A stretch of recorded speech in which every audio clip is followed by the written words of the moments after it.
Explain mo naman sa amin yung fish spa. Yung fish pa, yung mga isda na yan, gararufa yan.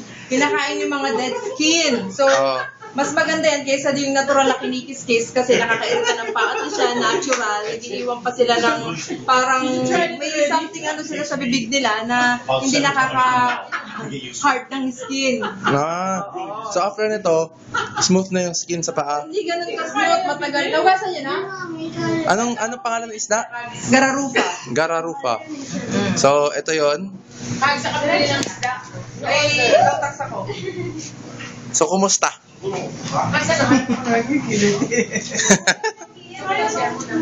Ayan siya. Kumusta naman, Mitzi? Nakakakilit na Hanggang masawa siya. Hanggang masawa siya. Mali. Sawa. Ang ano ko, 30 minutes lang. 30 minutes? 30 minutes, fish pa.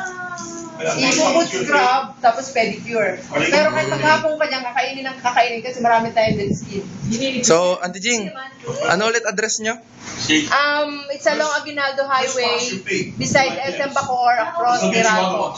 Across Minano. Across Meralco. Meralco. Yes. Yan.